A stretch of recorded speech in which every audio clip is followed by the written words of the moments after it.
السلام عليكم ورحمة الله وبركاته. أعوذ بالله من الشيطان الرجيم. بسم الله الرحمن الرحيم. فكان عاقبتهما أنهما في النار خالدين فيها وذلك جزاء الظالمين. يا أيها الذين آمنوا اتقوا الله ولتنظر نفس ما قدمت لغد واتقوا الله إن الله خبير بما تعملون. ولا تكونوا كالذين نسوا الله فأنساهم أنفسهم أولئك هم الفاسقون. لا يستوي أصحاب النار وأصحاب الجنة أصحاب الجنة هم الفائزون. لو أنزلنا هذا القرآن على جبل لرأيته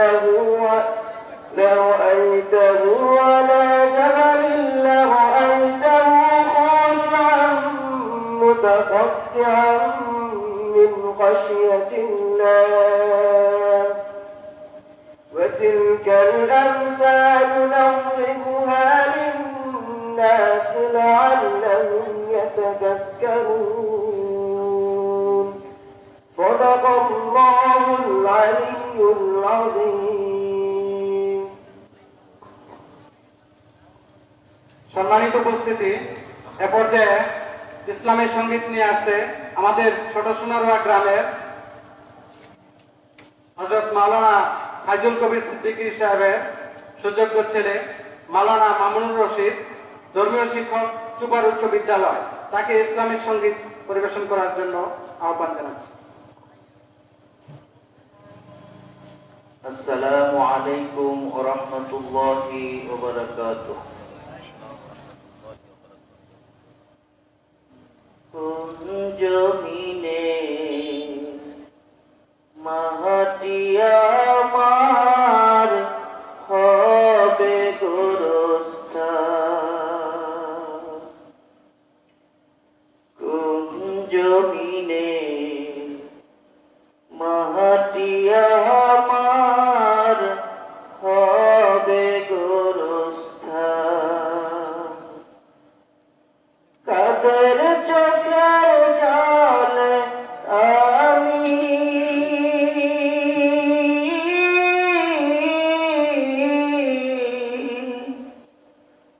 কাদের চোখের জলে আমি পাব পরিত্রাণ।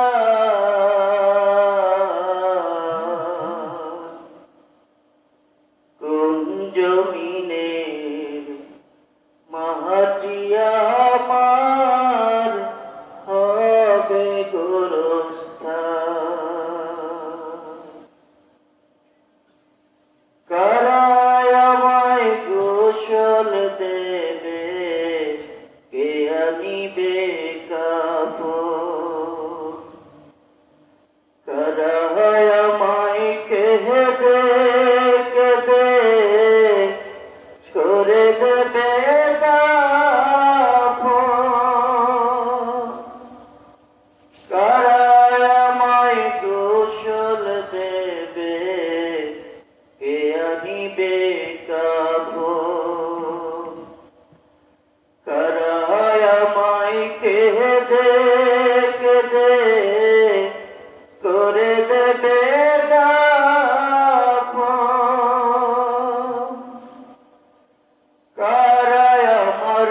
পাশে বসে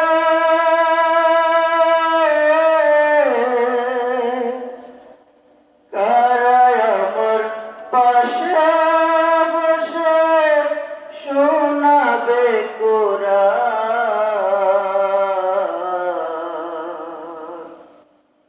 কোন জমিনে মাটি আমার হবে গোরস্থান কোন জমিনে মাটি আমার হবে গোরস্থান কার কাঁধে চড়ে আমি কবর দেশে যাব জানি না কার মোহনা যাতে খোদার রহম পাব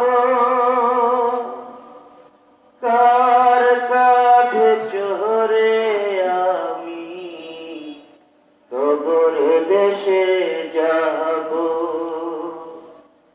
জানি না কার মোহনা যাতে খুদার রহম পাব কার কারণে করবেন ক্ষমা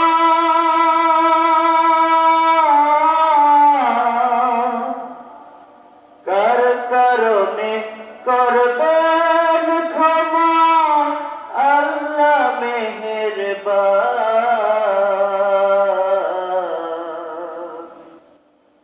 কোন জমিনে মাটি আমার হবে গোরস্থান কাদের চোখের জলে আমি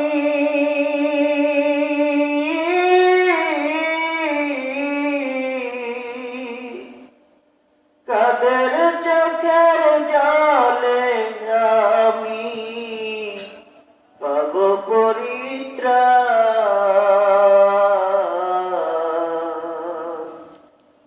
কোন জমিনে মাটি আমার হবে গোরস্থান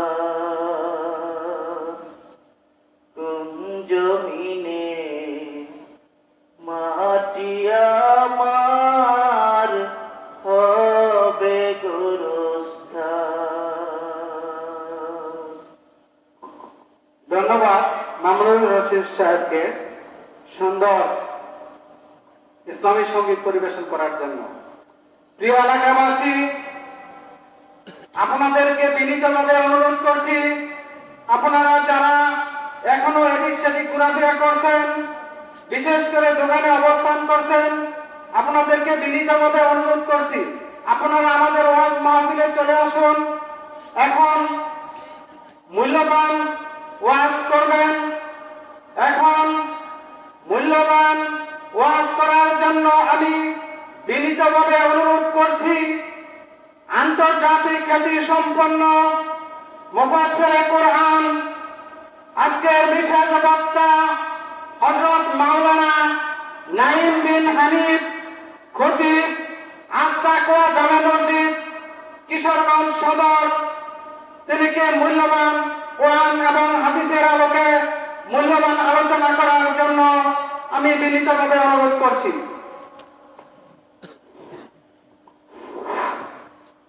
السلام عليكم ورحمة الله وبركاته. الحمد لله نحمده ونستعينه ونستغفره ونعوذ بالله من شرور أنفسنا ومن سيئات أعمالنا. من يهده الله فلا مضل له ومن يضلله فلا هادي له. واشهد ان لا اله الا الله وحده لا شريك له واشهد ان محمدا عبده ورسوله. أما بعد فإن خير الحديث كتاب الله وخير الهدي هدي محمد صلى الله عليه وسلم وشر الأمور محدثاتها وكل محدثة بدعة وكل بدعة ضلالة وكل ضلالة في النار. أعوذ بالله من الشيطان الرجيم. بسم الله الرحمن الرحيم. يا أيها الذين آمنوا اتقوا الله حق تقاته ولا تموتن إلا وأنتم مسلمون. يا أيها الناس اتقوا ربكم الذي خلقكم من نفس واحدة وخلق منها زوجها وبث منهما رجالا كثيرا ونساء واتقوا الله الذي تساءلون به والأرحام إن الله كان عليكم رقيبا. আলহামদুলিল্লাহ, সমস্ত প্রশংসা কেবলমাত্র একমাত্র আল্লাহ সুবহানাহু ওয়া তাআলার জন্য। দুরূদ ও সালাম বর্ষিত হোক বিশ্বনবী মুহাম্মদ রাসূলুল্লাহ সাল্লাল্লাহু আলাইহি ওয়াসাল্লামের প্রতি। সম্মানিত উপস্থিতি, ছোট্ট সোনারওয়া জামে মসজিদের উদ্যোগে বার্ষিক ওয়াজ মাহফিল। আজকের এই ওয়াজ মাহফিলে সম্মানিত সভাপতি, সম্মানিত প্রধান অতিথি এবং বিশেষ অতিথিগণ, সকলকে আমি আন্তরিক ধন্যবাদ জানাচ্ছি, মোবারকবাদ জানাচ্ছি। আজকে বক্তব্যের বিষয় আদর্শ সন্তান গঠনের প্রয়োজনীয়তা এবং পিতামাতার ভূমিকা। এই বিষয়ে যাওয়ার আগে আরেকটি পয়েন্ট আমি আপনাদের দৃষ্টি আকর্ষণ করব, সেটি হচ্ছে মৃত্যু সম্পর্কে। যেহেতু আমরা কিছুক্ষণ আগে একটি জানাজা পড়েছি, আপনারা সকলেই জানেন বা আমরা সকলেই জানি মানুষ মরণশীল। এটা আমাদের চোখের সামনে আমরা দেখতে পাচ্ছি। কিন্তু আমরা সকলেই মারা যাব, সকলে মৃত্যুবরণ করবো, এটা আমরা জানি। কিন্তু এটা আমরা অন্তর দিয়ে উপলব্ধি করি না, অন্তর দিয়ে আমরা বিবেচনা করি না। করলেও ক্ষণিকের জন্য 5 মিনিট 10 মিনিট এরকম। যখন আমরা জানাজা করি মনটা খুব নরম থাকে, আমাদের খুব কষ্ট লাগে যে আমাদের তো একদিন অবস্থা হবে। আজকে আমরা ওনার জানাজা করেছি, হয়তো বা কালকে আমার জানাজাটা হবে। এটাই তো দুনিয়ার নিয়ম। কেউ তো আমরা দুনিয়ায় থাকবো না বাইরা। আজকে ওনারটা পড়েছি, কালকে আপনারটা, পরশুদিন আমারটা, এমনি চলবে দুনিয়া। সব কিছু থাকবে, আপনি আর আমি থাকবো না। সুতরাং মৃত্যু সম্পর্কে আমাদের চিন্তা করা উচিত। মৃত্যু এমন একটা জিনিস যেটা মানুষের দুনিয়ার স্বাদ, দুনিয়ার লোক, দুনিয়ার টাকা পয়সা, দুনিয়ার ব্যবসা বাণিজ্য, দুনিয়ার চাওয়া পাওয়া, এগুলো সব কিছুকে মিটিয়ে দেয়। যদি আপনি মৃত্যুর কথা চিন্তা করে চলতে পারেন, আপনার দুনিয়ার জীবনটা খুব সুন্দর হবে। আর আল্লাহ সুবহানাহু ওয়া তাআলা কোরআনে বলছেন, কুল্লু নাফসিন যায়িকাতুল মাউত ইন্নামা তুওয়াফাউনা উজুরাকুম ইয়াওমাল কিয়ামাহ ফামান যুহদিহা আনিন নার ওয়া উদখিলাল জান্নাহ ফাকাদ ফাজ ওয়া মাল হায়াতুদ দুনিয়া ইল্লা মাতাউল গুরুর। প্রত্যেকটা প্রাণী মৃত্যুর স্বাদ আস্বাদন করবে এবং কিয়ামতের মাঠে তাকে পূর্ণাঙ্গ রূপে পরিপূর্ণভাবে আপনার হিসাব, আপনার আমলনামা বুঝিয়ে দেওয়া হবে।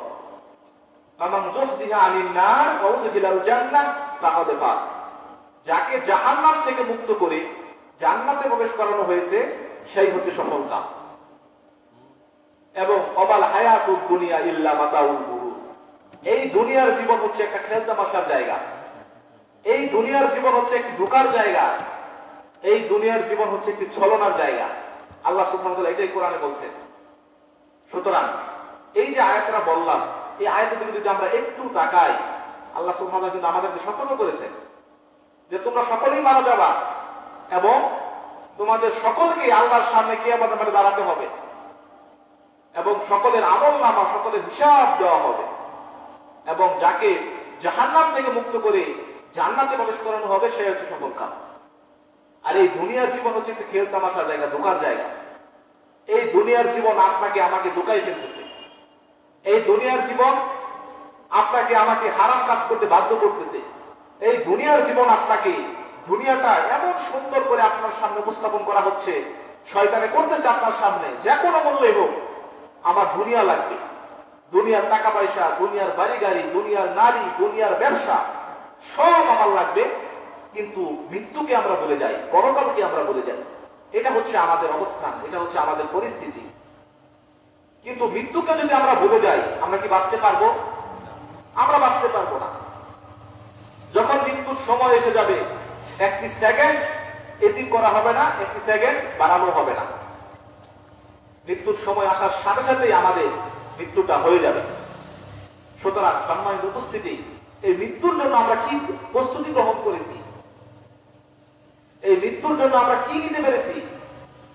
আজকে এখানে আমরা যারা আছি, যে কয়জনই আছি, আমরা কি এটা নিশ্চিত বলতে পারি যে আমরা মৃত্যুর জন্য প্রস্তুতি গ্রহণ করেছি? আমরা কি 5 ওয়াক্ত সালাত আমাদের হচ্ছে কিনা? আমাদের ঈমানটা বিশুদ্ধ আছে কিনা? আমাদের ঈমানটা শিরক মুক্ত কিনা? আমাদের ঈমানটা তাওহীদ দিয়ে পরিপূর্ণ কিনা?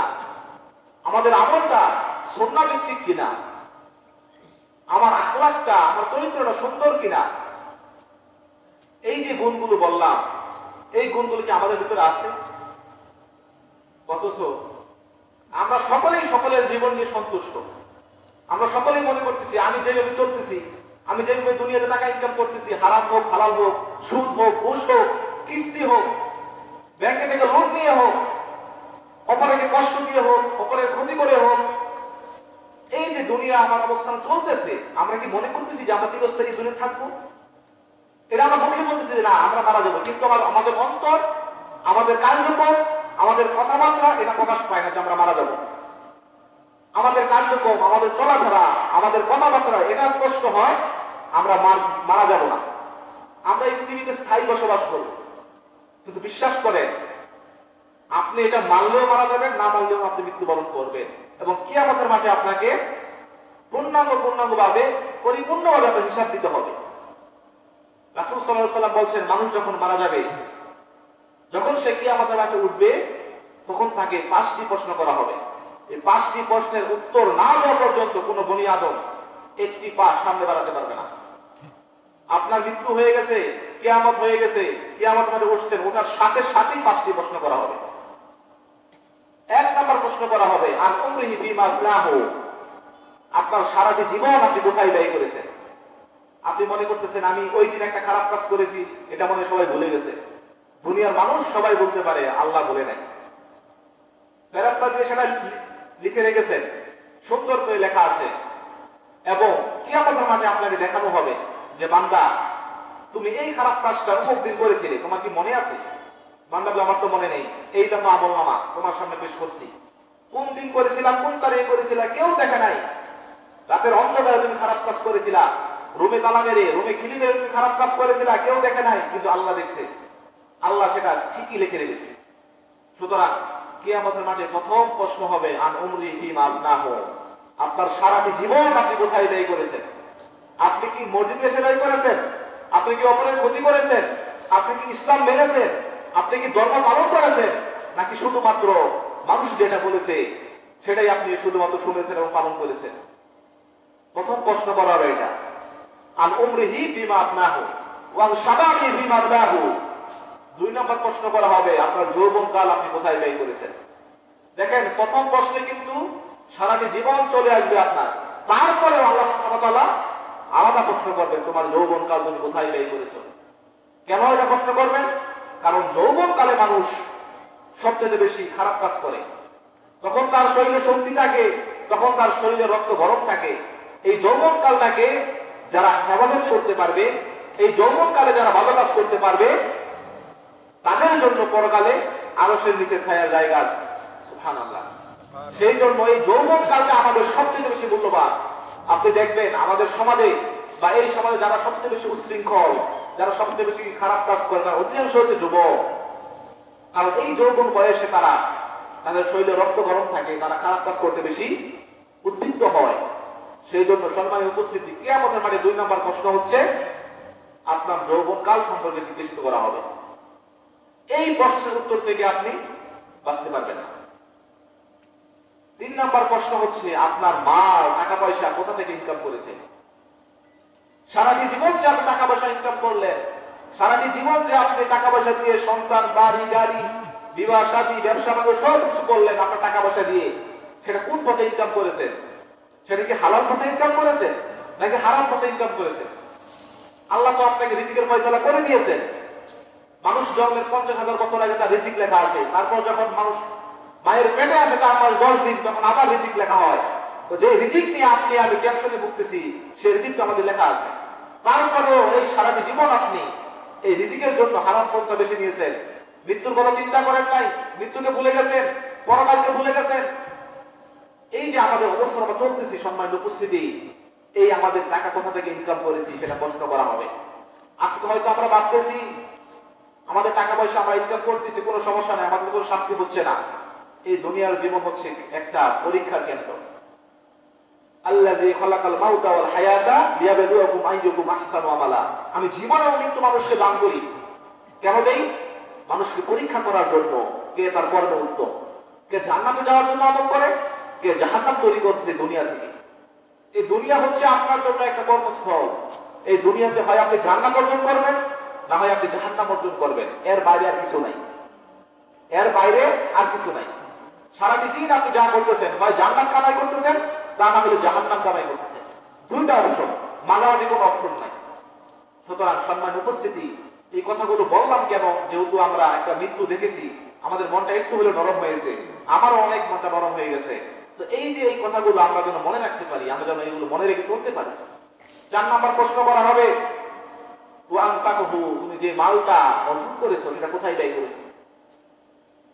তুমি যে টাকাটা ইনকাম করেছো তোমার হায়াতে, সেই টাকাটা তুমি কোথায় ব্যয় করেছো?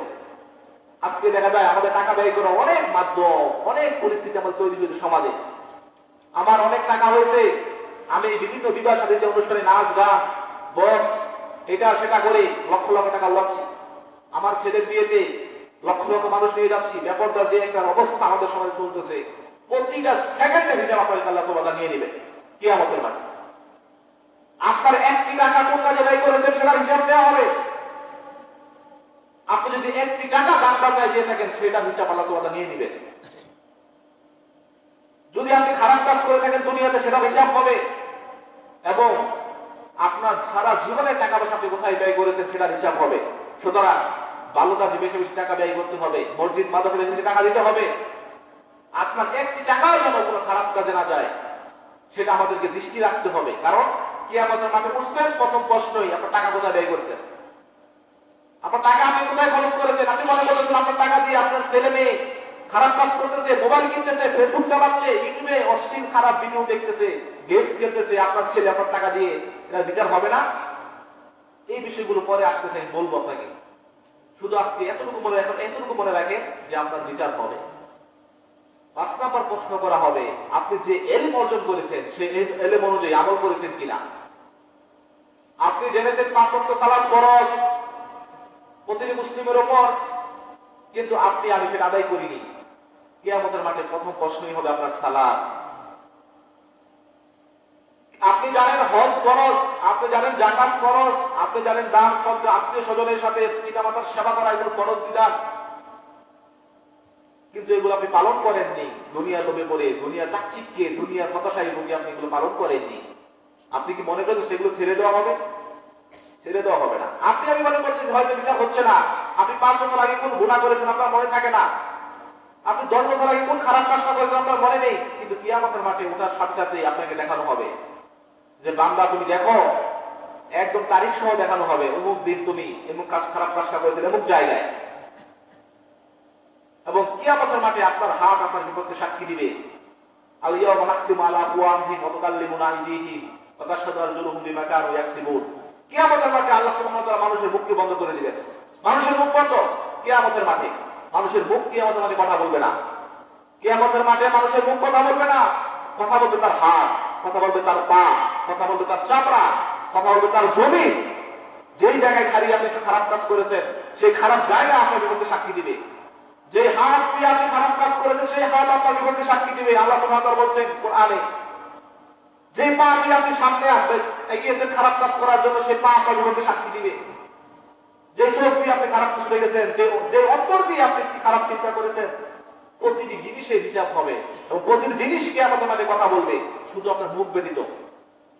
সেদিন আর মুখ লাগবে না, সেদিন হাত সাক্ষী দিবে। যে হাত আমি এত সুন্দর করে পরিষ্কার করি, যে চেহারা আমি এত সুন্দর করে তেল দেই, লোশন দেই, সনু দেই, এত সুন্দর করে আমি আমার মুখটা সুন্দর করে রাখতেছি, আমার চামড়াটাকে এত সুন্দর করে রাখতেছি, সেই চামড়া কি আমাদের মাঝে আমার বিপক্ষে যাবে। সে বলবে আল্লাহ আমাকে শক্তি দিয়েছে কথা বলা, সেজন্য আমি কথা বলতেছি। সুতরাং সম্মানিত উপস্থিতি, এই বিষয়গুলো একটু মাথায় রাখেন, আমরা সকলেই মারা যাব। আমি আর বিস্তারিত যাচ্ছি না এই পয়েন্টে, শুধু এতটুকু বললাম যে মৃত্যুর প্রস্তুতি গ্রহণ করুন। কিয়ামতের মাঠ অনেক কঠিন, অনেক কঠিন, অনেক কঠিন।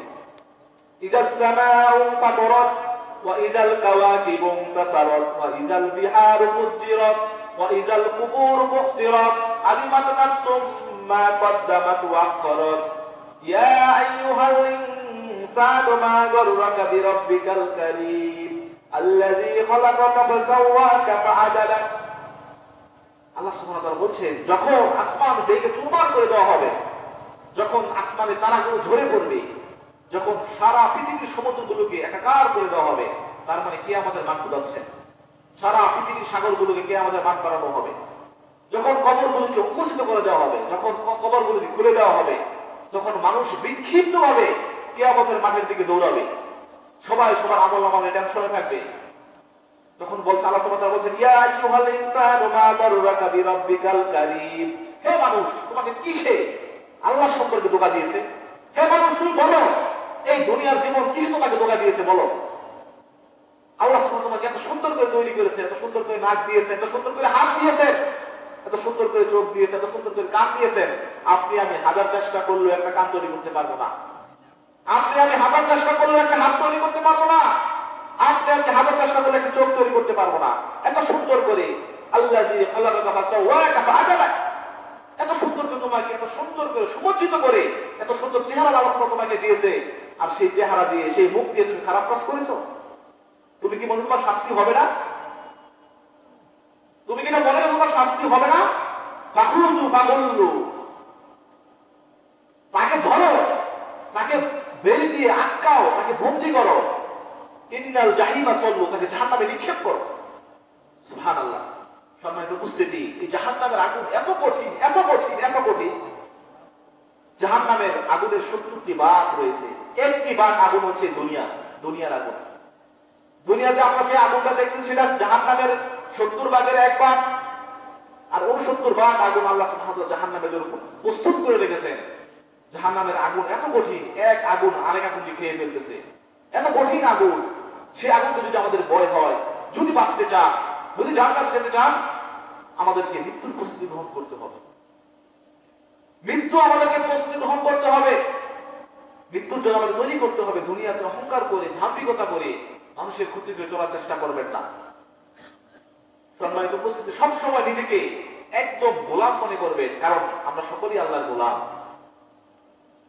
যদি এই চিন্তাটা মাথায় রাখতে পারেন, আমরা সকলেই সফল কাম করবো ইনশাআল্লাহ। আল্লাহ সুবহানাহু ওয়া তাআলা আমাদের সেই তৌফিক দান করুক, আমিন। এটা আমাদের বক্তব্যের মূল পয়েন্ট ছিল না, আগে বলে দিলাম, কারণ আমরা মৃত্যুটা লাস্টে আমরা দাফন করেছি এবং আমরা জানাজা করেছি। আজকের বক্তব্যের যে বিষয় সেটি হচ্ছে আদর্শ সন্তান গঠনের প্রয়োজনীয়তা। বর্তমান সমাজে যত বিশৃঙ্খলা, যত সমস্যা, যত অন্যায় অবিচার সব মানুষ দ্বারাই হচ্ছে, এবং যে মানুষগুলো এই খারাপ কাজগুলো করতেছে তারা কারো না কারো সন্তান, ঠিক না? কারো না কারো সন্তান। আর সমস্ত পিতামাতাই জিজ্ঞেস করবেন, সে তার ছেলে মেয়েকে নিয়ে অসন্তুষ্ট। খুব কম পিতামাতা আছে যারা তার ছেলে মেয়ে নিয়ে সন্তুষ্ট। অধিকাংশ পিতামাতাই তার ছেলে মেয়ে নিয়ে অসন্তুষ্ট। ছেলে মেয়ে কথা শোনে না, ছেলে মেয়ে লেখাপড়া করে না, ছেলে মেয়ে মোবাইলে ফেসবুক চালাচ্ছে, গেমস খেলতেছে। এই যে একটা সমাজ আমাদের ভিতরে চলতেছে আজকে, এ থেকে বাঁচার উপায় কি? আমাদের এখানে অধিকাংশ অনেকেই পিতা মাতা হচ্ছে, অনেকেই পিতা, অনেকেই মাতা হচ্ছে।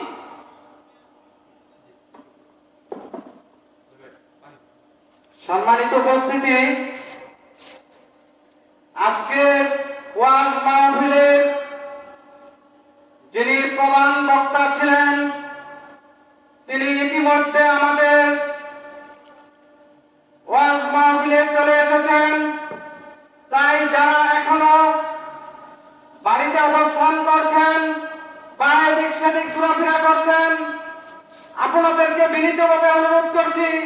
আপনারা আমাদের ওয়াজ মাহফিলে চলে আসুন। আমাদের প্রধান বক্তা আন্তর্জাতিক খ্যাতি সম্পন্ন মুফাসসিরে কুরআন ডক্টর মাওলানা রফিকুল ইসলাম আল মাদানী, খতিব উত্তরা 6 নম্বর সেক্টর কেন্দ্রীয় জামে মসজিদ, উত্তরা, ঢাকা, সহকারী অধ্যাপক, এশিয়ান ইউনিভার্সিটি ও ধর্মীয় আলোচক, এনটিভি, আরটিভি ও বৈশাখী টেলিভিশন। তিনি আমাদের মধ্যে এসে পৌঁছে গেছেন। তাই আপনাদেরকে বিনীতভাবে অনুরোধ করছি, আপনারা আমাদের ওয়াজ মাহফিলে চলে আসুন এবং ওয়াজ মাহফিলকে সুন্দর এবং সার্থক করে তুলুন। বক্তব্যের মাঝখানে এইভাবে বলার মাইন্ড করবেন না, সিস্টেম নাই। নিয়ম হচ্ছে বক্তা আসবে, যারা মাহফিলে আসবে আল্লাহ যাদেরকে কবুল করবে তারাই যদি ওর মাহফিলে আসতে পারবে। এটা কিন্তু আল্লাহর হেদায়েত। আল্লাহ যাকে কবুল করবে তারাই মাহফিলে আসতে পারবে, এটা আল্লাহর পক্ষ থেকে একটা হেদায়েত। হেদায়েত সবাইকে জোটে না। নিয়ম হচ্ছে বক্তা আসবে, আমার বক্তব্য শেষ, তখন কথা বলবেন, কষ্ট নেবেন না, সিস্টেম জিনিসটা এগিয়ে গেছে, মাফ করবেন বেয়াদবি বলতে। সম্মানিত উপস্থিতি, যে পয়েন্টটা বলছিলাম সেটা হচ্ছে আদর্শ সন্তান গঠনের প্রয়োজনীয়তা। আজকে আমাদের সমাজে খারাপ কাজে ভরপুর। এখানে আমাদের সম্মানিত চেয়ারম্যান সাহেব আছেন, অনেক বিচার করতে হয়, অনেক সমস্যার সম্মুখীন হতে হয়। এগুলো কেন হচ্ছে? আমাদের আপনার কারো না কারো ছেলে, কারো না কারো মেয়ে। এ থেকে বাঁচার উপায় কি? ইসলাম কি কোনো সমাধান দিয়েছে? ইসলাম কি কোনো সমাধান দিয়েছে? আমার সন্তানকে আপনি কি করে মানুষ করবেন? আপনার সন্তানকে আপনি কি করে মানুষ করবেন? ইসলাম কি ব্যবস্থা দেয় নাই, নিয়ম দেয় নাই? দিয়েছে, আমরা সেটা জানি না। তো এই পয়েন্টটা বলার আগে আসুন পিতা মাতাকে ইসলাম কি দিয়েছে। যারা আমরা পিতা হয়েছি, যারা আমরা মাতা হয়েছি, তাদেরকে আল্লাহ সুবহানাহু ওয়া তাআলা কি সম্মান দিয়েছেন? আল্লাহ সুবহানাহু ওয়া তাআলা কোরআনে আল্লাহ সুবহানাহু ওয়া তাআলা বলেন পিতা মাতার স্থান দিয়েছেন। ওয়াকাদা রাব্বুকা আল্লা তা'বুদু ইল্লা ইয়্যাহু ওয়া বিল ওয়ালিদাইনি ইহসানা ইম্মা ইয়াবলুগান্না ইনদাকাল কিবারা আহাদাহুমা আও কিলাহুমা ওয়া লা তাকুল লাহুমা উফফিন ওয়া লা তানহারহুমা ওয়া কুল লাহুমা কাওলান কারীমা। তোমাদেরকে আদেশ করা হয়েছে তোমরা একমাত্র আল্লাহ সুবহানাহু ওয়া তাআলার ইবাদত করবে এবং তোমাদের পিতামাতার সাথে সদ্ব্যবহার করবে, তোমাদের পিতামাতার সাথে ভালো ব্যবহার করবে। তোমাদের পিতামাতা 2 জন অথবা 1 জন, যদি কাউকে বার্ধক্য অবস্থায় তোমরা পাও তাহলে তাদের সাথে উফ শব্দটুকু বলো না। সুবহানাল্লাহ। যদি আপনার পিতামাতা অথবা 2 জন অথবা 1 জন কাউকে যদি আপনি পান এবং বৃদ্ধ অবস্থায়, তাদের সাথে আপনি উফ শব্দটিকে বলতে পারবেন না। তার মানে হচ্ছে উফ মা আপনি চেষ্টা কেন করলেন, আপনি বাবা আপনি চেষ্টা করতে পারলেন না, এইটুকু বলা যাবে না। মানুষ 2টা অবস্থায় দুর্বল, এক হচ্ছে শিশুকাল আর এক হচ্ছে বৃদ্ধকাল। 2টা অবস্থায় মানুষ অনেক ভুল করে। আপনি আমি যখন শিশু ছিলাম অনেক কাজ করেছি যেগুলো পিতা মাতা পছন্দ করেনি, তারপর আমরা করেছি, বুঝি নাই। তখন কিন্তু আমার পিতা মাতা আমাকে বকা দেয় নাই, আমাকে আদর করেছে। আর আমার পিতা মাতা যখন বয়স হয়ে যায়, যখন বৃদ্ধ হয়ে যায়, তখন মানুষের এমনিতেই মেজাজ খিটখিটে হয়ে যায়। তখন যখন আপনার পিতা একটা ভুল কাজ করে ফেলে আপনি খুব রেগে যান, আপনি খুব খেপে যান, এটা অন্যায়, এটা সম্পূর্ণ নিষেধ। আল্লাহ সুবহানাহু ওয়া তাআলা কোরআনে বলছেন তোমরা উফ শব্দটুকু করতে পারবে না। ওয়াকফিদ লাহুমা জানাহাজ যুল্লি মিনার রাহমা ওয়া কুর রাব্বিরহামহুমা কামা রাব্বায়ানি সগীরা। তোমার পিতামাতার সামনে তুমি তোমার বিনয়ে ডানা বিছিয়ে দাও। পিতামাতার সাথে উচ্চ স্বরে কথা বলা যাবে না। পিতামাতার সামনে আপনি আপনার বিনয়ের ডানা বিছিয়ে দিবেন। পিতামাতা যদি 1000টা অন্যায় কাজ করে তারপরে আপনি কিছু বলতে পারবেন না, এটার নাম হচ্ছে পিতামাতা। তাহলে আল্লাহ সুবহানাহু ওয়া তাআলার পরে পিতামাতার স্থান আল্লাহ সুবহানাহু ওয়া তাআলা কোরআনে দিয়ে দিয়েছে। তাহলে পিতামাতার স্থানটা আল্লাহ সুবহানাহু ওয়া তাআলার ইবাদতের পরে। আজকে যদি আমাদের সমাজের দিকে তাকাই, অধিকাংশ আমরা তো এই সমাজেরই মানুষ, এই দেশেরই মানুষ। আমরা যদি আমাদের সমাজের দিকে তাকাই, অধিকাংশ পিতামাতা তাদের সন্তানের বার্ধক্যকালে যখন বয়স হয়ে যায় তখন তাদের সন্তান নিয়ে সন্তুষ্ট না। তাদের সন্তান তাদের কথা শোনে না। একটি সন্তান তার শাশুড়িকে যতটুকু ভালোবাসে, শাশুড়িকে ভালোবাসতে হবে, এটা ঠিক আছে, তাকে সম্মান করতে হবে। কিন্তু একটি ছেলে যখন তার শাশুড়িকে যতটুকু ভালোবাসে তার মাকে এতটুকু ভালোবাসে না। অথচ তার শাশুড়িকে ভালোবাসতে হবে, সম্মান করতে হবে, এটা ইসলাম অনুমতি দিয়েছে। কিন্তু তার চাইতে 1000 কোটি গুণ বেশি তার পিতামাতাকে সম্মান করতে হবে। একটি মানুষ তার বড় কোনো বসকে, অফিসের বসকে অথবা অন্য কোনো বড় লিডারকে যত বেশি সম্মান করবে, রেসপেক্ট করবে, এখন যদি উদাহরণ দেখেন, এখন যদি বাংলাদেশের প্রধানমন্ত্রী আমাদের এখানে চলে আসে, আমরা সকলে খুব আনন্দিত হব না? আপনারা যদি ফোন দেয় আজ আমি আপনার বাসায় আসবো, এত বড় প্রধানমন্ত্রী আমার বাসায় আসবে, আমরা খুব খুশি, আমরা খুব বিনয়ী হয়ে যাব, অনেক কিছু ব্যবস্থা করব। পিতা মাতার সাথে এর থেকে শতগুণ বেশি বিনয় দেখাতে হবে। এটা আল্লাহ সুবহানাহু ওয়া তাআলা বলেছেন। যদি আমেরিকার বাদশা আপনাকে ফোন দেয়, আপনি খুব খুশি হবেন যে আমেরিকার বাদশা আমার বাসায় আসবে, আপনি খুব বিনয় দেখাবেন, খুব সুন্দর ব্যবহার করবেন। পিতা মাতার সাথে এর সাথে শতগুণ বেশি ভালো ব্যবহার করতে হবে। এটা আল্লাহ সুবহানাহু কোরআনে বলেছেন যে পিতা মাতার সাথে বিনয়টা বেশি দিতে হবে। পিতা মাতা আপনাকে কম দিয়ে আপনার এক ভাইকে বেশি দিয়েছে, আপনার বোনকে বেশি দিয়ে দিয়েছে, সেই জন্য মন খারাপ করা যাবে না, সেই জন্য পিতা মাতার সাথে সম্পর্ক নষ্ট করা যাবে না, সেই জন্য পিতা মাতার সাথে খারাপ ব্যবহার করা যাবে না। তার যে অধিকার, তার যে হক, সেটা আপনাকে দিতে হবে। সে যদি কোনো খারাপ কাজ করে থাকে, সেটা দায়ভার আসে আল্লাহ তাআলার কাছে দিবে। কিন্তু আমি সন্তান, আমি আমার পিতা মাতার সাথে খারাপ ব্যবহার করতে পারি না। পিতা মাতার মর্যাদা, গুরুত্ব বোঝাতে গিয়ে এক সাহাবী এসে রাসূল সাল্লাল্লাহু আলাইহি ওয়াসাল্লামকে বলছেন, ইয়া রাসূলুল্লাহ সাল্লাল্লাহু আলাইহি ওয়াসাল্লাম, আমি জিহাদ করতে চাই, আমাকে অনুমতি দিন। তখন তিনি বললেন, তোমার পিতা মাতা আছে? বলো না, জি আমার পিতা মাতা আছে। তখন তিনি বললেন, যাও তুমি তোমার পিতা মাতার সেবা করো, তুমি তোমার পিতা মাতার সেবা করে যে সেবাটা করো সেটা বিনিময়ে তুমি জিহাদের মর্যাদা পাও। সুবহানাল্লাহ। তাহলে আগে পিতা মাতার গুরুত্ব, পিতা মাতার সেবা, পিতা মাতার যত্ন, তারপরে হচ্ছে জিহাদ, তারপর হচ্ছে বাকি কাজ। সম্মানিত উপস্থিতি, রাসূল সাল্লাল্লাহু আলাইহি ওয়াসাল্লাম জিজ্ঞেস করা হলো, আইয়ুল আমালি আফজাল, সবচেয়ে উত্তম আমল কোনটি হে আল্লাহ রাসূল?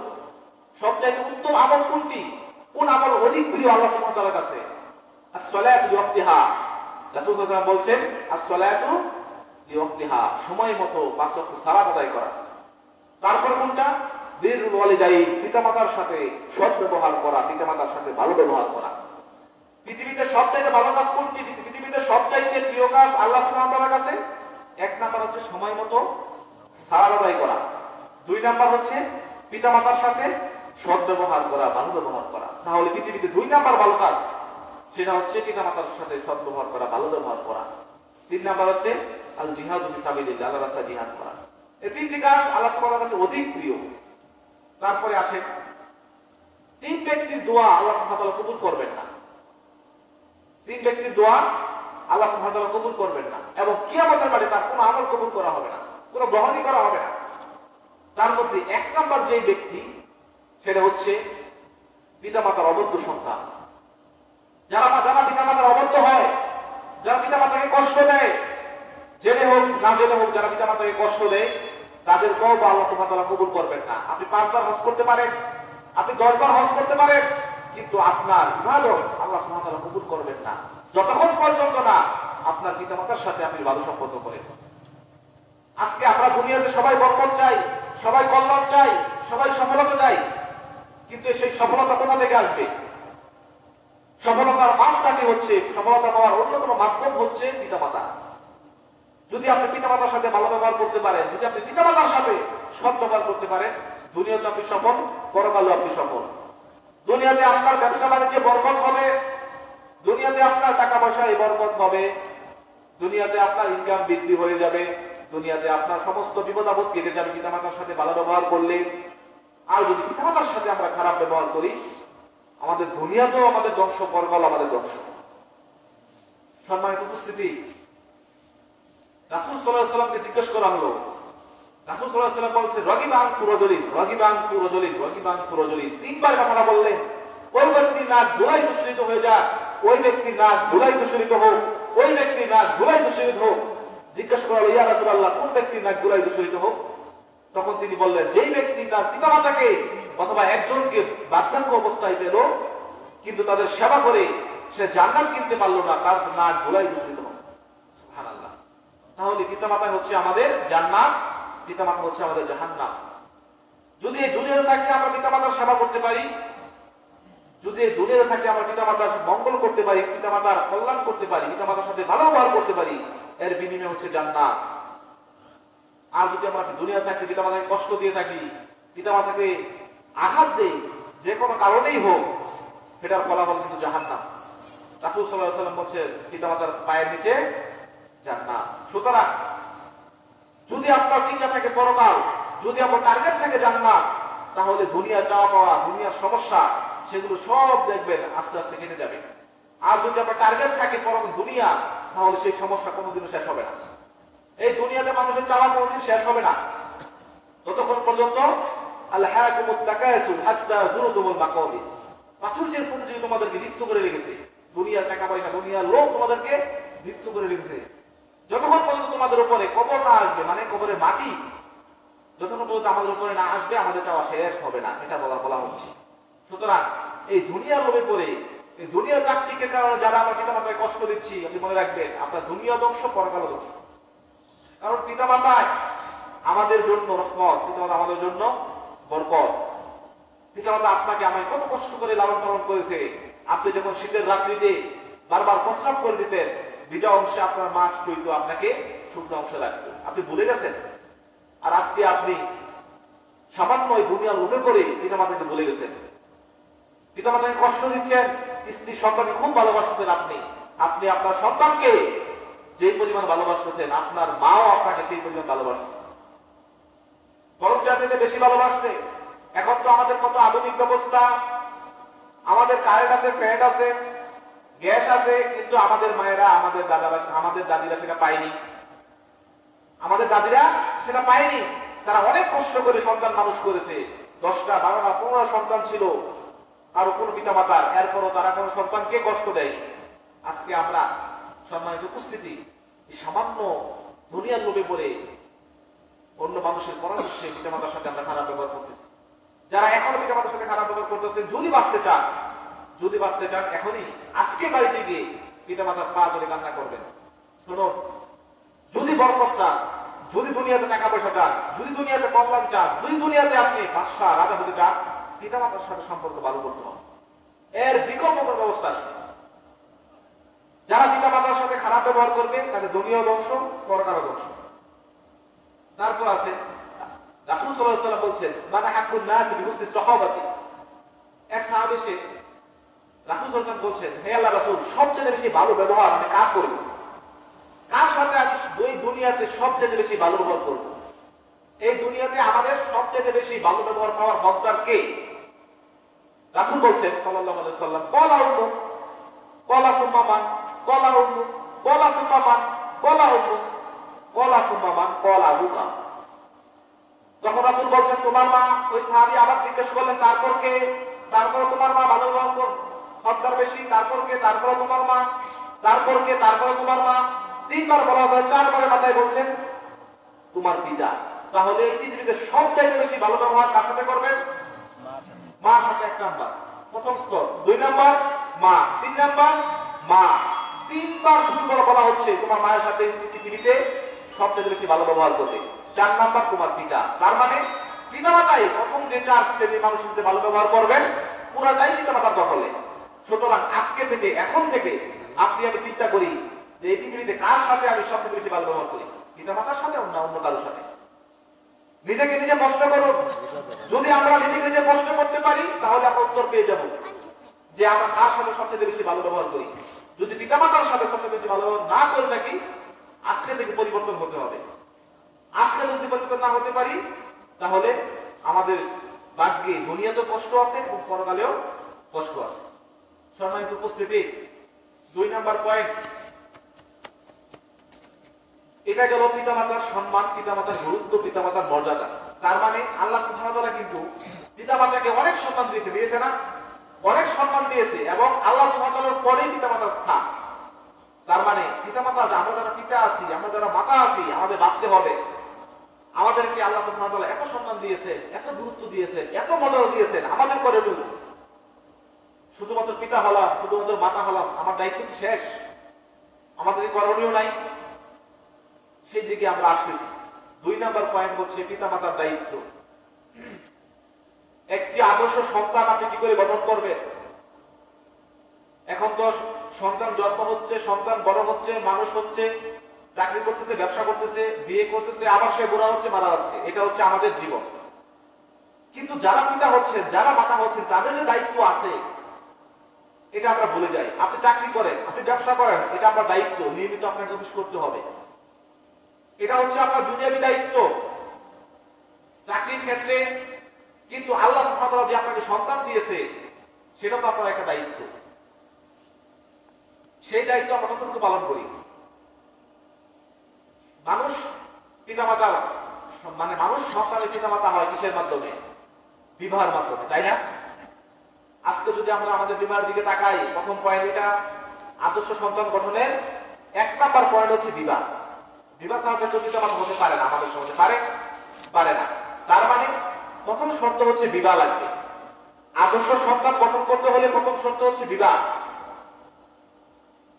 রাসূল সাল্লাল্লাহু আলাইহি ওয়াসাল্লাম বলেন, মানুষ 4টি জিনিস থেকে বিয়ে করে, লিমালিহা ওয়া লিজামালিহা ওয়া লিহাসাবিহা ওয়া লিদীনিহা ফাসফার বিযাতিদ দ্বীন তারিবাত ইয়াদা। মানুষ যখন বিয়ে করে 4টা জিনিস দেখে, মেয়ের ধন সম্পদ দেখে, মেয়ের সৌন্দর্য দেখে, মেয়ের বংশ দেখে, মেয়ের দিন দেখে। ফাসফার বিযাতিদ দ্বীন, তোমরা দিনকে প্রাধান্য দাও, তাহলে তোমরা সফলকাম হবে। তাহলে আপনি যে বিবাহ করবেন, আপনার সন্তানকে যে বিবাহ করাবেন, আমরা এই সমাজের মানুষ 4টা জিনিস দেখি। মেয়ের বংশ দেখি, টাকা পয়সা দেখি, মেয়ের সৌন্দর্য দেখি এবং মেয়ের দিন দেখি। এই 4টা জিনিস দেখে আমাদের মানুষ, সমাজের মানুষ সাধারণত বিবাহ করে থাকে।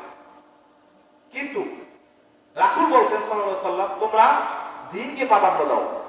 যদি তোমরা দিনকে প্রাধান্য দিতে পারো তাহলে তোমরা সফলকাম হবা।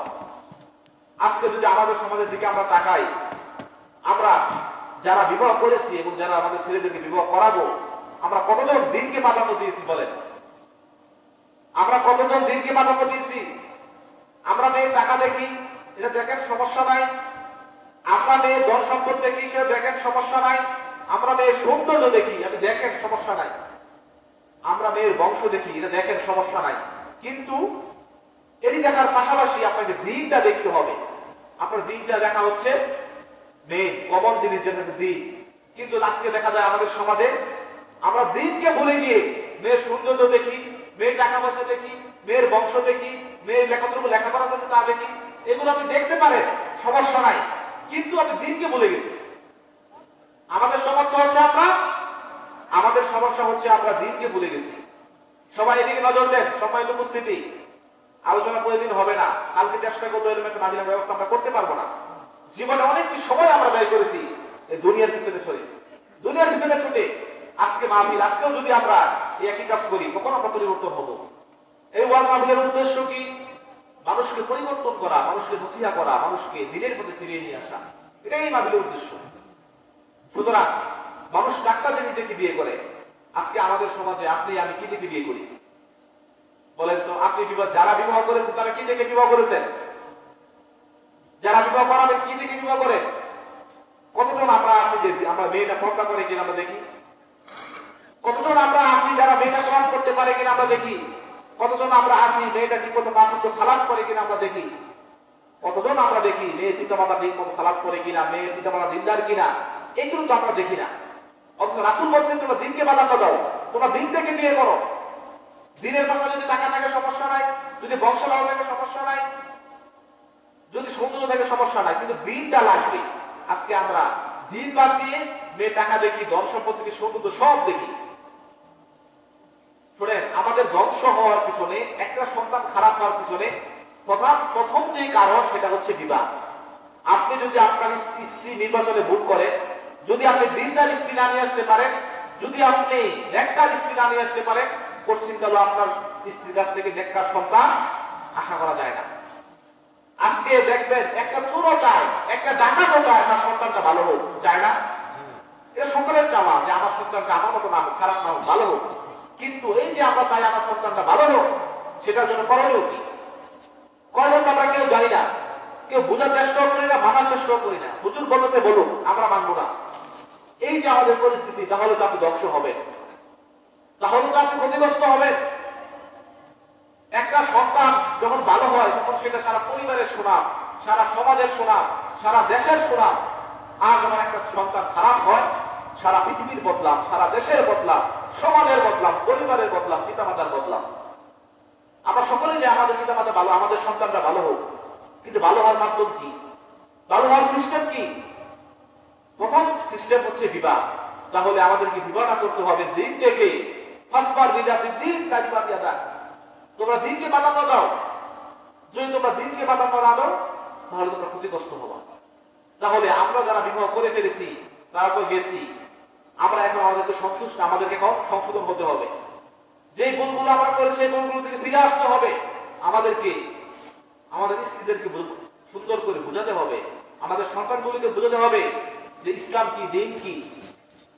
আর যারা এখন বিবাহ করি নাই তাদের জন্য এই হাদিসটা প্রযোজ্য, আপনারা দিন থেকে বিয়ে করবেন। খবরদার দিন ছাড়াও তো কিছু দেখবেন না। যদি সাথে কিছু থাকে এটা আলহামদুলিল্লাহ বোনাস, কিন্তু যদি আপনি দিন না দেখেন, যেই মেয়ে পর্দা করে না সেই মেয়ে ঘরে যে মেয়ে আসবে সেই মেয়ে পর্দা করবে না, এটা বাস্তব।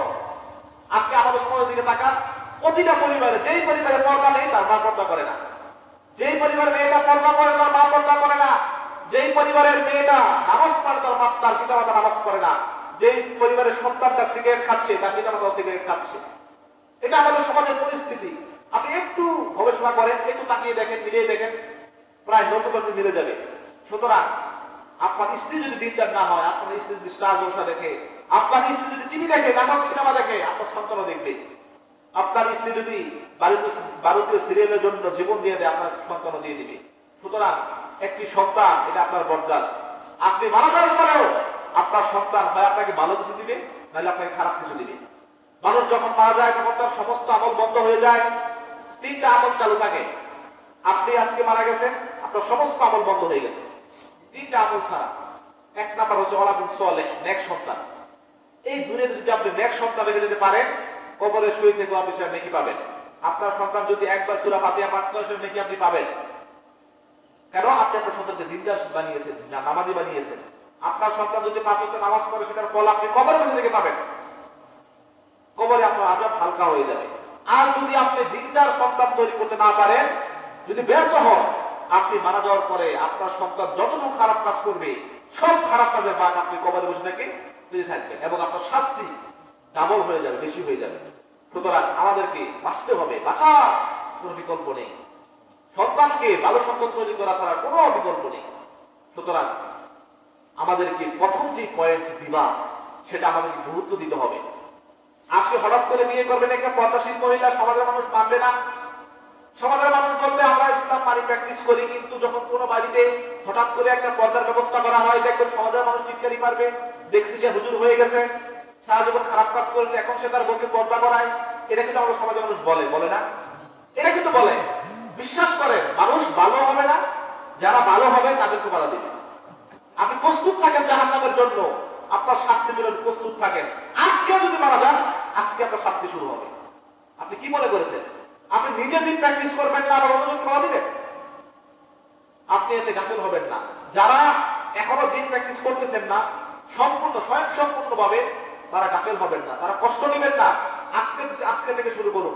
আপনার যে কষ্ট আপনি পাচ্ছেন, যে ভাই আপনাকে কষ্ট দিচ্ছে, হঠাৎ করে আপনি ভালো হয়েছেন, যে আল্লাহ আপনাকে হেদায়েত দিয়েছে, আপনি এখন দিন প্র্যাকটিস করতেছেন। এখন যে আপনি ভালো হয়েছেন, এখন থেকে যদি আপনি পর্দার ব্যবস্থা করতে পারেন আপনার পরিবারে, আপনার পিছনে সমস্ত গুনাহ আল্লাহ মাফ করে দিবেন। আর যদি জানার পরেও, বুঝার পরে আপনি সেই খারাপ কাজের উপরে অটুট থাকেন, যদি পরিবর্তন না হয়, আপনার গুনাহ বাড়তেই থাকবে।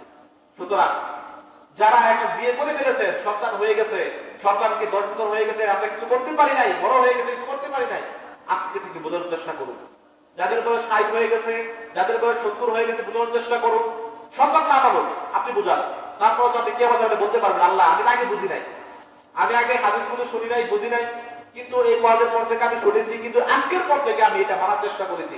আমি আমার সন্তানকে বুঝিয়েছি যে মেয়ে, মা তুমি পর্দা করো, মা তুমি নামাজ পড়ো, মা তুমি ভালো কাজ করো, তুমি খারাপ কাজ করো না। আমি চেষ্টা করেছি। আল্লাহ আপনি আমার সন্তানকে বলছেন যে আপনার সন্তান তুমি নামাজ পড়ো, তুমি খারাপ কাজ করো না, তুমি দাঁড়িয়ে রাখো, এগুলো আপনি বলেছেন, আপনার সন্তান মানে নাই, কিন্তু আপনি সেটা কবরে আল্লাহ তোমার কাছে গিয়ে আপনি বলতে পারবেন।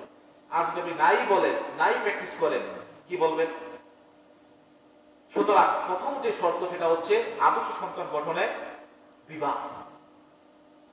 2 নাম্বার যে শর্ত, আদর্শ সন্তান গঠনে বিবাহ করার পরে আপনার স্ত্রীকে প্রথমত দিনদার আপনি নিয়ে নিলেন। যদি দিনদার না নেন তাহলে কিন্তু আদর্শ সন্তান আসবে না, খুব কম। হাতে কোনো দুইজন আসতে পারে, কিন্তু বেশিরভাগই দিনদার মেয়ে ছাড়া ভালো সন্তান আশা করা যায় না। যখন আপনি দিনদার স্ত্রী পেয়ে গেলেন, 2 নম্বর করণীয় হচ্ছে আপনার বাড়িতে যখন আপনার স্ত্রী আসবে তাকে দিন পালন করার ব্যবস্থা করে দেওয়া। সে যেন দিনটা প্র্যাকটিস করতে পারে, সে নিয়মিত পাঁচওয়াক্ত সালাত করতেছে কিনা সেটা খোঁজ নিতে হবে। আপনার স্ত্রী নিয়মিত পাঁচওয়াক্ত সালাত করে কিনা এটা আপনাকে খোঁজ নিতে হবে। আপনার পরিবারে পর্দার ব্যবস্থা আছে কিনা খোঁজ নিতে হবে। আর যখন আপনার সন্তান পেটে আসবে তখন করণীয় হচ্ছে আপনার স্ত্রীকে বেশি বেশি কোরআন তেলাওয়াত করাতে হবে, বেশি বেশি ভালো কাজ করাতে হবে। আর আজকে কি হয় জানেন, যখন সন্তান পেটে আসে বেশি বেশি নাটক সিনেমা দেখে, পেট ব্যথা খারাপ লাগে, সময় কাটে না, সেই জন্য নাটক সিনেমা দেখে। আমাদের মায়েরা করে না এটা? এটা করে। যেই মা বাচ্চা পেটে রেখে খারাপ কাজ করতেছে, নাটক দেখতেছে, সিনেমা দেখতেছে, তার পেট থেকে ভালো ভালো সন্তান আসবে? কারণ সে যা করতেছে তার সন্তান সেটা সে তাই করতেছে। কারণ মা যা খায় সন্তান মায়ের পেট তাই খায়। তো আপনি মা, আপনি গর্ভবতী অবস্থায় নাটক সিনেমা দেখতেছেন, মানুষের সাথে ঝগড়া করতেছেন, গালিগালাজ করতেছেন, মানুষকে কষ্ট দিচ্ছেন, আপনার সন্তান কি ভালো সন্তান হবে দুনিয়াতে এসে? কখনো হবে না। সেই জন্য আমাকে যারা স্বামী আছে, যারা পিতা আছে, তাদের করণীয় হচ্ছে আপনার স্ত্রীকে দিনদার পরিবেশে রাখতে হবে। আপনার স্ত্রীকে কোনো খারাপ কাজ করানো যাবে না, তাকে ওসিয়ত করুন, তাকে শিখান যে তুমি আমার বংশের, তুমি আমার বংশের একমাত্র মাধ্যম, তোমার মাধ্যমে আমি আমার বংশের অধীনকে পাবো, আমার উত্তরসূরিকে পাবো, যে সন্তান আমাকে আমি মৃত্যুর পরে আমার কাজে আসবে, কিয়ামত নামে আমার কাজে আসবে, জান্নাতে আমার কাজে আসবে। সেই সন্তান যদি খারাপ হয় তাহলে কিন্তু তুমিও বাঁচবো না, আমিও বাঁচবো না। তাকে জাহান্নামের শাস্তিগুলো বোঝাতে হবে আপনার স্ত্রীকে, যে জাহান্নামের শাস্তি এত ভয়ঙ্কর, এত ভয়ঙ্কর, এত ভয়ঙ্কর। আল্লাহ রাসূল সাল্লাল্লাহু আলাইহি ওয়াসাল্লাম বলছেন, এই পৃথিবীতে যে সবচেয়ে বেশি সুখী মানুষ, যে পৃথিবীতে সবচেয়ে বেশি সুখী মানুষ, মনে করেন সারা পৃথিবী আপনাকে দিয়ে দেওয়া হয়েছে, তার মানে এই পৃথিবীর সবচেয়ে সুখী মানুষ আপনি। আপনাকে যখন কিয়ামতের মাঠে জাহান্নামে একবার ঢুকানো হবে, তাহলে ঢুকিয়ে বের করে ফেলবে, বেশিক্ষণ রাখবে না, মনে করেন 1 সেকেন্ড রাখো জাহান্নামে, তাহলে ঢুকানোর সাথে সাথে বের করে ফেলবে। তখন আল্লাহ আপনাকে জিজ্ঞেস করবে, তুমি কি দুনিয়াতে কখনো সুখী মানুষ ছিলা? তুমি সুখ কি জিনিস দেখেছিলা? তার মানে সে কিন্তু দুনিয়াতে সবচেয়ে সুখী মানুষ ছিল। তখন তাকে প্রশ্ন করা হবে, তখন সে বলবে, হে আল্লাহ, এই দুনিয়াতে সুখ কি জিনিস আমি দেখি নাই। সুবহানাল্লাহ। অথচ সে সবচেয়ে বেশি সুখী মানুষ ছিল এই দুনিয়াতে। আর এই দুনিয়াতে যে সবচেয়ে বেশি কষ্টে আছে, যে সবচেয়ে বেশি কষ্ট ভোগ করে আল্লাহকে বলে নাই, আল্লাহ ইবাদত করেছে, তাকে কিয়ামতের মাঠে জান্নাতে একবার ঢুকিয়ে বের করা হবে। 1 সেকেন্ড ঢুকানোর সাথে বের করে ফেলা হবে। তখন তাকে জিজ্ঞেস করা হবে, সে কিন্তু দুনিয়াতে সবচেয়ে বেশি কষ্টে ছিল, ঢুকেছিল। তাকে জিজ্ঞেস করা হবে, তুমি কি দুনিয়াতে কষ্ট কি জিনিস পেয়েছিলা? তখন বলবে, হে আল্লাহ, আমি দুনিয়াতে কষ্ট জিনিস বুঝি নাই। সুবহানাল্লাহ। সবচেয়ে কষ্টদায়ক যে ব্যক্তি, সে জান্নাতে একবার ঢুকি সে সব ভুলে যাবে। আর যে দুনিয়াতে সবচেয়ে সুখী মানুষ, সে জাহান্নামে ঢুকানোর সাথে সাথেই সব ভুলে যাবে। সুতরাং আপনার স্ত্রীকে এটা বোঝাতে হবে, জান্নাত কি, জাহান্নাম কি, আল্লাহর পরিচয়, রবের পরিচয়, রাসূল কি, ইসলাম কি, এগুলো প্র্যাকটিস করাতে হবে। একটা নেককার সন্তান এমনি পৃথিবীতে আসে না, বহুত কঠিন। আপনি সারা সমাজ ঘুরে একটা ভালো সন্তান পাবেন না। আমরা কাকে ভালো বলে জানেন? যারা বড় চাকরি পেয়েছে, যারা বড় বিজনেসম্যান, যারা বড় টাকা পয়সা, তাদেরকে আমরা ভালো বলি না? কিন্তু এটা কি ভালো? এটা কি আল্লাহ সুবহানাহু ওয়া তাআলা ইসলামে ভালো বলেছেন? না। যে প্রকৃত দিনদার, সে হচ্ছে প্রকৃত ভালো। যে ব্যক্তি আল্লাহর হক ঠিকমতো আদায় করতে পারে না, সে কি মানুষের হক আদায় করবে? সে কি ভালো মানুষ হতে পারে? সেজন্য সম্মানিত উপস্থিতি, ভালো মানুষের পরিচয় আমরা জানি না। আমরা এত অজ্ঞ হয়ে গেছি, কাকে ভালো মানুষ বলে সেটা আমরা জানি না। তারপরে 2 নাম্বার যে শর্ত, সেটা হচ্ছে পিতামাতাকে, আপনার স্ত্রীর পেটে যখন বাচ্চা আসবে তাকে দিন দ্বারা প্র্যাকটিস করাতে হবে, তাকে কোরআন তেলাওয়াত করাতে হবে, তাকে বেশি বেশি দিন প্র্যাকটিস করাতে হবে। 3 নাম্বার পয়েন্ট, আদর্শ সন্তান গঠনের, আপনার সন্তান যখন ভূমিষ্ঠ হবে তখন তাকে আকীকা দিতে হবে, তাকে সুন্দর একটা নাম রাখতে হবে, 7 দিনের আকীকা দিতে হবে এবং সুন্দর একটা নাম রাখতে হবে। এবং আপনার সন্তান যেই পরিবেশে বড় হবে সেই পরিবেশটা ইসলামী পরিবেশ করতে হবে। আজকে দেখা যায় সন্তান জন্মের পরই আমাদের অনেক দাদা আছে, অনেক দাদি আছে, তারা জামাই বলে ডাকে, বউ বলে ডাকে না? এটা কিন্তু ডাকে। যখন বাচ্চা ছোট থাকে, নাতি থাকে, নানা, দাদা, দাদি, দাদা, তারা কি করে? তাদের নাতিদেরকে বউ বলে ডাকে, জামাই বলে ডাকে। এগুলো করে না? এটা কিন্তু অন্যায়। যেই বাচ্চাটা বয়স 2 বছর, তাকে যদি আপনি বউ বলে রাখেন তার তার কিন্তু লজ্জা উঠে যায়, তাহলে কিন্তু তার লজ্জা কাজ করে না, আস্তে আস্তে সে লজ্জাটা ভুলে যায়। কিন্তু না, দাদা দাদি না, এটা কিন্তু করণীয় না। আপনি কি করবেন? আপনি সুন্দর করে তাকে ডাকবেন। আপনি এখন যা বলবেন সেটা আপনার এই সন্তান শিখবে। সুতরাং সন্তানকে ভালো করতে হলে এই যে জন্মের পর থেকে 7 বছর পর্যন্ত তাকে প্র্যাকটিস করাতে হবে, নিয়মিত কোরআন তেলাওয়াত করাতে হবে, এবং আপনার সন্তান ভূমিষ্ঠ হওয়ার পরে সর্বপ্রথম যে শিক্ষা দিবেন সেটা হচ্ছে কোরআন, এবং সর্বপ্রথম যে শিক্ষা দিবেন সেটা হচ্ছে আল্লাহর পরিচয়। আজকে আমরা আল্লাহর পরিচয় ভুলে গেছি, নিজেরা তো আল্লাহকে চিনি না, আমার সন্তানকে কি শিক্ষা দিব? আজকে সন্তান এমনিতেই আসে না ভাইয়েরা, একটা আদর্শ সন্তান আসতে অনেক পরিশ্রম লাগে। আজকে আমরা আমার সন্তান যখন একটু বুঝে 2 বছর হয় 4 বছর হয়, আমরা কি শিখাই? হাক্কি বাবা টিম তারা মাঠে পারেনি, তাদের খারাপ শিখ, এগুলো আমরা শিখাই না? এই কবিতা আমরা শিখাই, এই কবিতা যারা শিখায় তাদের সন্তান কি ভালো হবে বলেন তো? যার কখন শিক্ষাই হচ্ছে ইসলাম বিরোধী, বলেন তো হাক্কি বাবা কি বলেন তো? এটা কোনো বাস্তব কোনদিন দেখছেন? কোনদিন দেখেন নাই তো, কেউ দেখে না, কোথায় বলতেছি আমরা। যে সন্তানের প্রথম শিক্ষাই হচ্ছে হাওয়ার উপরে, সেই সন্তান কিভাবে দিনদার হবে বলেন? আর যদি আপনার শিক্ষাটা হয় ইসলাম কেন্দ্রিক, রবকে সন্তুষ্ট করা, রবের পরিচয়, তাহলে আমরা আদর্শ সন্তান পাব। আপনার ছেলের বয়স 7 বছর হয়ে গেছে, কথা মেহমান চলে আসছে, আমি লম্বা করবো না। আপনার সন্তানের বয়স 7 বছর, তখন আপনার করণীয় হচ্ছে মুরু আল্লাহ এখন বিশ্বলাদি হব আপনার ওষুধ নিছিনি। যখন আপনার সন্তানের বয়স 7 বছর হবে তাকে সালাতের নির্দেশ দিতে হবে। আজকে আমরা কতজন এই দায়িত্ব পালন করি? যাদের সন্তানের বয়স 7 বছর, আমরা কতজন বলি বাবা তুমি মসজিদে আসো, বাবা তুমি মসজিদে আসো? আমরা সেটা কতজন বলি? যখন 7 বছর হয়ে যায় তাকে আমরা খেলনা কিনে দিই, তাকে আমরা পুতুল কিনে দিই, তাকে আমরা এটা করি সেটা করি, কিন্তু সালাতের কথা আমরা কয়জন বলি? শুধুমাত্র আপনি পিতা হয়েছেন, আপনি মাতা হয়েছেন, আপনার দায়িত্ব শেষ। আলা কুল্লুকুম রাঈন ওয়া কুল্লুকুম মাসউলুন আন রাইয়াতিহি আর রাজুলুর রাঈ আলা আহলি বাইতি। তোমরা প্রত্যেকে দায়িত্বশীল, তোমার দায়িত্ব সম্পর্কে পরকালে তোমাকে জিজ্ঞাসা করা হবে। আর একটা পুরুষ তার পরিবারের দায়িত্বশীল, এবং একটা মহিলা তার পরিবারের দায়িত্বশীল। কিয়ামতের মাঠে আপনার দায়িত্ব সম্পর্কে জিজ্ঞাসিত করা হবে। সুতরাং আপনার ছেলের বয়স 7 বছর, আপনার মেয়ের বয়স 7 বছর, আপনাকে সালাতের নির্দেশ দিতে হবে। আম্মু সালাত করো, আব্বু সালাত করতে হবে, 5 ওয়াক্ত পড়তে হবে। আপনি নিজে পড়বেন, আপনার সন্তানকে বলতে হবে। যেই পিতা মাতারা ফজরের সালাতের সময় সন্তানকে নিয়ে শুয়ে থাকেন, বিশ্বাস করেন কিয়ামতের মাঠে সেই সন্তান আপনার বিপক্ষে দাঁড়াবে। সেই সন্তান কিয়ামতের মাঠে আপনার বিপক্ষে সাক্ষী দিবে। ইয়াউমা ইয়াফিরুল মারউ মিন আখিহি ওয়া উম্মিহি ওয়া আবিহি ওয়া সাহিবাতিহি ওয়া বানিহি। কিয়ামতের মাঠে আপনার সন্তান আপনার বিপক্ষে দাঁড়াবে, আপনাকে পালাবে, আপনার স্ত্রী আপনাকে দেখে পালাবে, আপনার সন্তানেরা আপনাকে দেখে পালাবে, না দেখে নিয়ে যায়। সেই কঠিন মুহূর্তে আপনার সন্তান আপনার কোনো উপকার আসবে না যদি তাকে সালাতের শিক্ষাটা না দেন।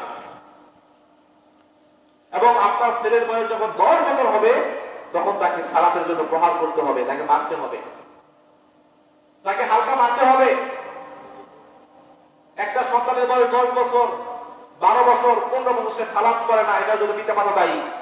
আজকে আমাদের মসজিদে, এই মসজিদে, আমাদের সমাজের মসজিদে শতকরা এই সমাজের ভিতরে কতজন মানুষ নামাজ পড়ে বলেন তো? 5 জন, 10 জন, 20 জন। সমাজে কি 20 জন মানুষ বাস করি নাকি আমরা? কেন মসজিদে আসতেছি না? এই যে ছোটকালে আমার যারা পিতা মাতা আছি, আমরা সেই দায়িত্ব পালন করি নাই। যেই পিতা মাতা ছোটকালে সন্তানকে নামাজ শিক্ষা দেয় না, সেটা মনে হয় নামাজ পড়বেই না। এই জন্য তো মসজিদ আজকে ফাঁকা থাকে, মানুষ সব বেনামাজি। মানুষ বেনামাজি, কিন্তু আমাদের ইমান ঠিক আছে। বলি না আমরা নামাজটা পড়ে যে ইমান ঠিক আছে, এটা সম্পূর্ণ ভিত্তিহীন কথা, মিথ্যা কথা।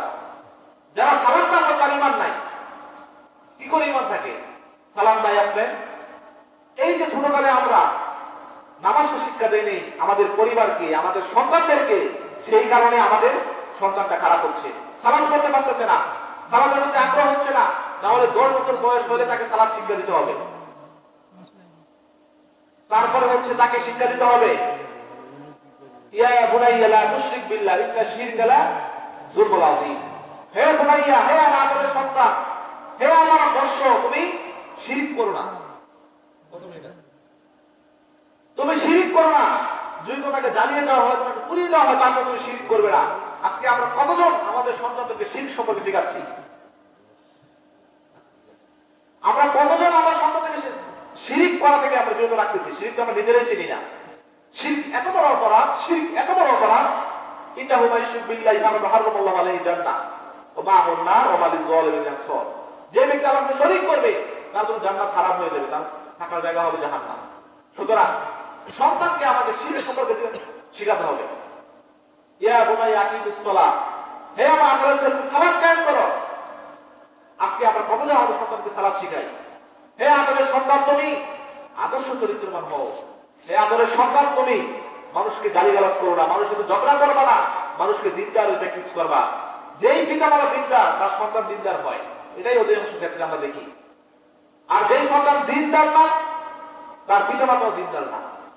সেই জন্য সম্মানিত উপস্থিতি, আমাদেরকে যদি আদর্শ সন্তান গঠন করতে হয়, যদি আমরা জান্নাত পেতে চাই, পরকালে যদি আমরা মৃত্যুর পরে যদি আমরা আমাদের সন্তানদেরকে দিয়ে উপকার পেতে চাই, আমাদেরকে আদর্শ সন্তান গঠন করতে হবে। আর অনেকগুলো পয়েন্ট ছিল সেখানে, যেহেতু বললাম না আমার চলে আসছে, আমি সংক্ষেপ করতেছি। এই যে ফেসবুক চালাবে, সে ইউটিউব দেখবে, সে খারাপ কাজ করবে, আমি তাকে বাধা দিচ্ছি না। কিয়ামতের মাঠে সেটার জন্য আপনি জবাব দিয়ে হবেন, আপনাকে জবাব দিতে হবে। সম্মানিত উপস্থিতি, যে কথাগুলো বললাম, সর্বপ্রথম আল্লাহ সুবহানাহু ওয়া তাআলা আমাকে আমল করতে বিজ্ঞান করুক এবং আপনাদের সকলকে আমল করতে বিজ্ঞান করুক।